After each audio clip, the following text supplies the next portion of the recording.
जय हिंद दोस्तों, नमस्कार। और साथियों, ये क्लास जो है उन्हीं बच्चों के लिए है जो एग्जाम के लिए सीरियस होकर तैयारी कर रहे हैं। दोस्तों, हम जितने क्वेश्चन कराएंगे सारे क्वेश्चन के आंसर पहले आपको देने हैं। इसके बाद दोस्तों आपको चेक करना है कि आपका आंसर सही है या गलत। और क्लास के लास्ट में जो है आप लोग बताएंगे कि 50 में से कितने क्वेश्चन जो है आप लोगों ने सही किए हैं। चलिए क्लास को शुरू करते हैं। पहला साथियों क्वेश्चन है, खड़ी बोली निम्नलिखित में से कहाँ बोली जाती है? बताइए, ये जो खड़ी बोली है ये निम्नलिखित में से कहाँ पर बोली जाती है? आंसर हो जाएगा मेरठ में बोली जाती है। ठीक है, जिसने इसका आंसर सी लगाया है उसका राइट आंसर हो जाएगा। नेक्स्ट क्वेश्चन है, सौर सैनी अपभ्रंश से किस उपभाषा का विकास हुआ है? तो जो सौर सैनी अपभ्रंश से जो है, बताइए किस उपभाषा का विकास हुआ है? आंसर हो जाएगा पश्चिमी हिंदी का। जिसने इसका आंसर बी लगाया है उसका राइट आंसर हो जाएगा। दोस्तों, अगर आप लोग इस क्लास की पीडीएफ चाहते हैं तो डिस्क्रिप्शन में टेलीग्राम लिंक हमने दे दिया है, तो वहां जाकर के आप लोग जो है इस क्लास को डाउनलोड कर सकते हैं। तो दोस्तों, अगर आप इस क्लास की पीडीएफ चाहते हैं तो डिस्क्रिप्शन में टेलीग्राम लिंक हमने दे दिया है, उसको ज्वाइन कर लीजिए और वहां से जो है आप लोग इस क्लास की पीडीएफ को भी डाउनलोड कर सकते हैं। नेक्स्ट क्वेश्चन है, पूर्वी हिंदी कहाँ की बोली है? बताइए, ये पूर्वी हिंदी है कहाँ की बोली है? आंसर हो जाएगा बघेली की। यहाँ पर जिसने इसका सी आंसर लगाया है उसका राइट आंसर हो जाएगा। अगला क्वेश्चन है, राजस्थानी उपभाषा में कितनी बोलियां हैं? बताइए, जो राजस्थानी उपभाषा में जो है कितनी बोलियां हैं?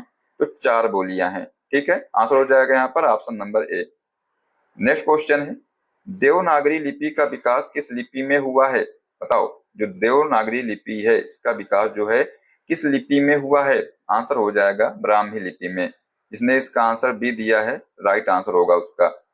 अगला क्वेश्चन है, खड़ी बोली का उद्भव अपभ्रंश के किस रूप में हुआ है?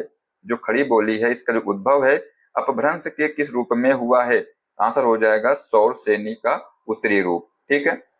अगला क्वेश्चन है, बोली के संदर्भ में कौन सा कथन गलत है? बोली के संदर्भ में जो है कौन सा कथन गलत है? आंसर हो जाएगा बोली में केवल मौखिक साहित्य परंपरा होती है। इसका आंसर हो जाएगा ऑप्शन नंबर ए।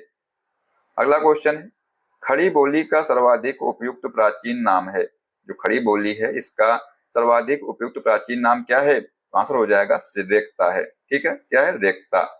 जिसने इसका आंसर ए लगाया है उसका राइट आंसर हो जाएगा। अगला क्वेश्चन है कि हिंदी साहित्य का इतिहास कितने कालखंडों में विभाजित है? बताइए, जो हिंदी साहित्य का जो इतिहास है ये कितने कालखंडों में विभाजित है? आंसर हो जाएगा 4 कालखंडों में जो ये विभाजित है। यहाँ पर जिसने इसका आंसर बी लगाया है उसका राइट आंसर होगा। अगला क्वेश्चन है, पृथ्वीराज रासो किस भाषा में रचित है? जो पृथ्वीराज रासो दोस्तों है, बताइए किस भाषा में रचित है? आंसर हो जाएगा ब्रज भाषा में। ठीक है, आंसर हो जाएगा यहाँ पर option number B. Next question है, हिंदी साहित्य के आदि काल को अपभ्रंश काल किसने कहा है? बताइए, ये जो हिंदी साहित्य का जो आदि काल है इसको जो है अपभ्रंश काल किसने कहा है? तो आंसर हो जाएगा डॉक्टर धीरेन्द्र वर्मा और चंद्रधर शर्मा गुलेरी ने कहा है इसको। तो यहाँ पर ए और बी दोनों इसका राइट आंसर हो जाएगा। ठीक है, जिसने इसका आंसर डी दिया है उसका यहाँ पर राइट आंसर होगा। दोस्तों, अगर आप लोग जो है तैयारी कर रहे हैं तो आप लोग यहाँ से जो है प्रैक्टिस कर सकते हैं। ठीक है, क्योंकि दोस्तों बुक पढ़ना अलग चीज होती है और प्रैक्टिस करना जो है अलग चीज होती है।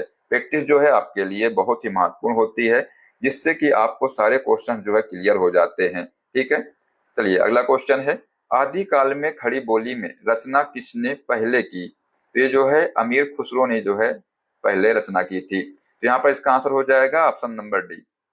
अगला क्वेश्चन है, शुक्ल जी ने हिंदी का प्रथम महाकवि किसको माना है? बताइए, जो शुक्ल जी हैं इन्होंने हिंदी का जो प्रथम महाकवि है किसको माना है? तो आंसर हो जाएगा चंद्र बरदाई को माना है। ठीक है, जिसने इसका आंसर डी दिया है उसका यहाँ पर राइट आंसर हो जाएगा।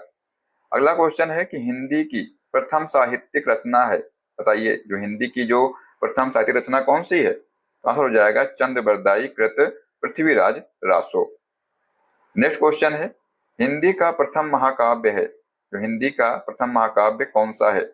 आंसर हो जाएगा पृथ्वीराज रासो। दोस्तों, जो है ये हिंदी का प्रथम महाकाव्य है। अगला क्वेश्चन है, हिंदी का जो प्रथम कवि है कौन है? तो दोस्तों, हिंदी का प्रथम कवि है ये है सरहपाद। ठीक है, इसका आंसर हो जाएगा यहाँ पर ऑप्शन नंबर ए। अगला क्वेश्चन है, हिंदी का प्रथम बड़ा महाकाव्य है? जो हिंदी का यह प्रथम बड़ा महाकाव्य है कौन सा है? तो आंसर हो जाएगा पद्मावत। ठीक है, तो जिसने इसका आंसर ए लगाया है उसका राइट आंसर हो जाएगा। नेक्स्ट क्वेश्चन है, 12 मासा का वर्णन सर्वप्रथम किस ग्रंथ में मिलता है? बताइए, ये जो 12 मासा का वर्णन है ये सर्वप्रथम जो है किस ग्रंथ में मिलता है? आंसर हो जाएगा बीसल देव रासो में मिलता है। ठीक है, आंसर हो जाएगा इसका option number A. Next question है, हिंदी गीति काव्य का जनक कौन कवि है? जो हिंदी गीति काव्य दोस्तों है, इसके जनक कौन से कवि हैं? बताइए, आंसर हो जाएगा विद्यापति। ठीक है, जिसने इसका आंसर बी लगाया है उसका राइट आंसर हो जाएगा।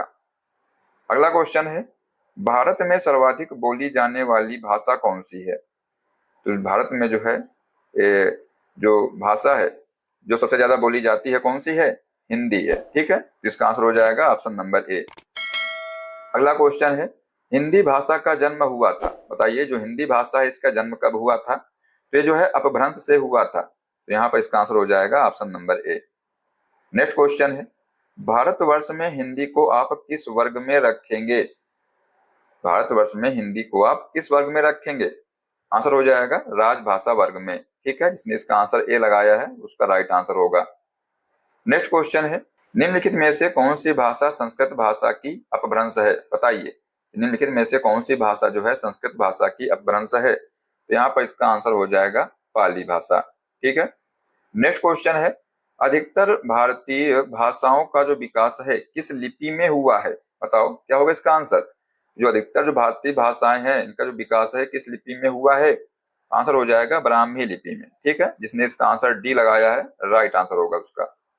अगला क्वेश्चन है, भारतीय संविधान में किन अनुच्छेदों में राजभाषा संबंधी प्रावधानों का उल्लेख है? कि भारतीय संविधान में साथियों किन अनुच्छेदों में राजभाषा संबंधी प्रावधानों का उल्लेख है? तो ये जो है अनुच्छेद 343 से 351 तक। ठीक है, तो आंसर हो जाएगा ऑप्शन नंबर ए।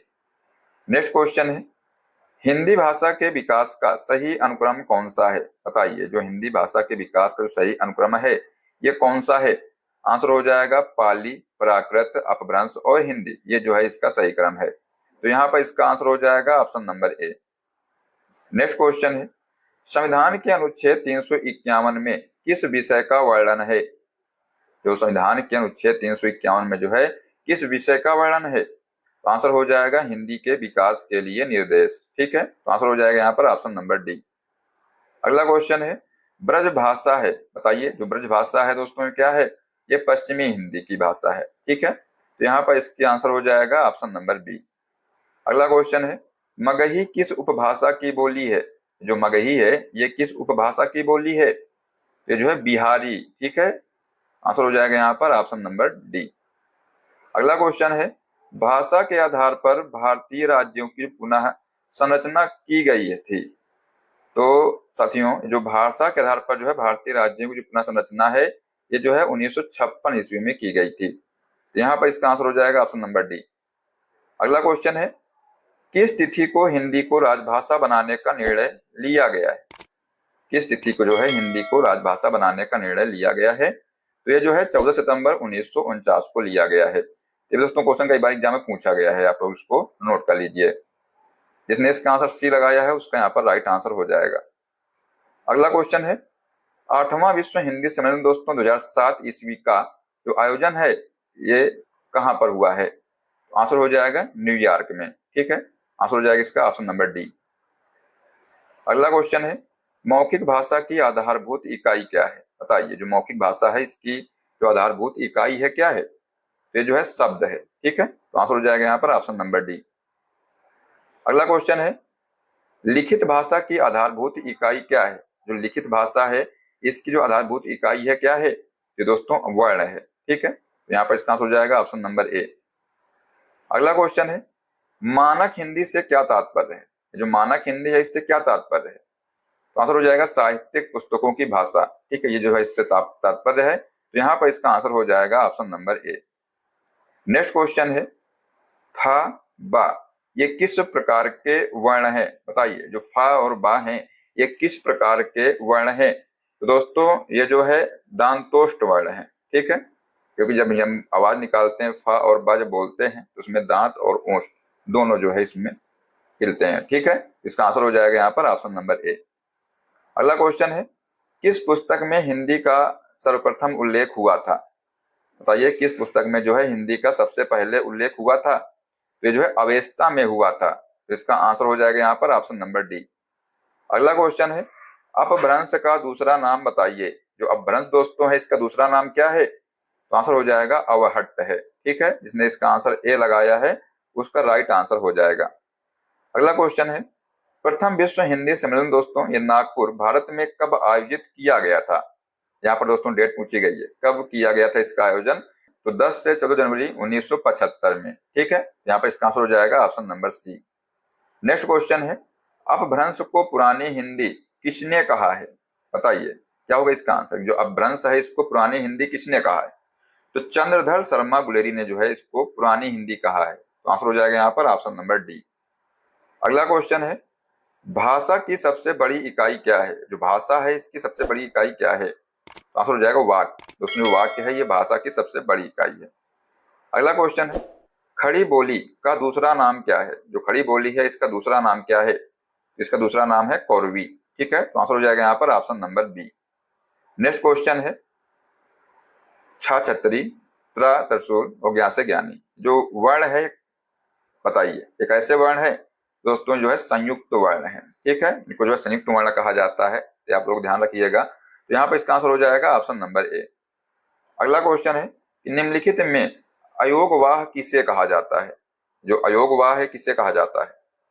आंसर हो जाएगा विसर्ग को जो है अयोगवाह कहा जाता है। यहाँ पर इसका आंसर हो जाएगा ऑप्शन नंबर बी।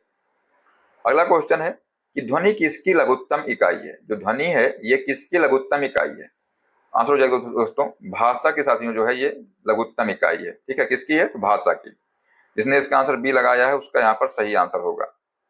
अगला क्वेश्चन है, लघुत्तम वाग ध्वनि को कहते हैं। जो लघुत्तम वाग ध्वनि है इसको क्या कहते हैं? इसको साथियों वर्ण कहते हैं।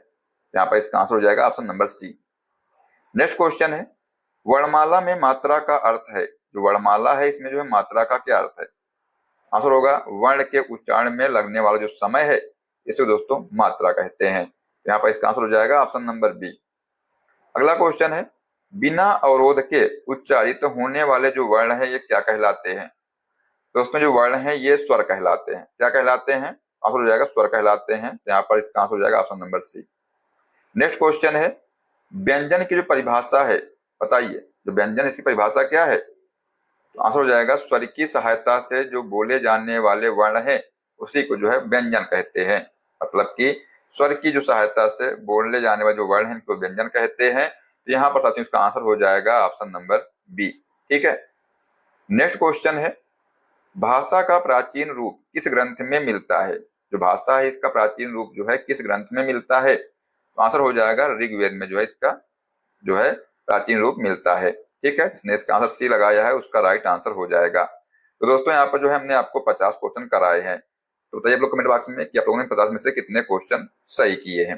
ठीक है, अब आइए दोस्तों आपको क्वेश्चन देते हैं। क्वेश्चन है कि भारत में सर्वाधिक बोली जाने वाली जो भाषा है कौन सी है? ऑप्शन है हिंदी, संस्कृत, तमिल या उर्दू। देखते हैं किस बच्चे ने जो है इस क्लास को अच्छे से देखा है। जिसने देखा होगा वही बच्चा जो है इसका आंसर दे पाएगा।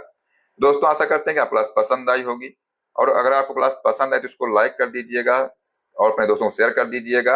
और दोस्तों इस तरह की क्लासेस देखने के लिए चैनल सब्सक्राइब कर लीजिएगा, जो बेल आइकन है उसको प्रेस कर लीजिएगा, जिससे सभी क्लास का अपडेट आपको मिलता रहेगा। ठीक है, तो मिलते हैं नेक्स्ट क्लास में। जय हिंद, जय भारत, वंदे मातरम।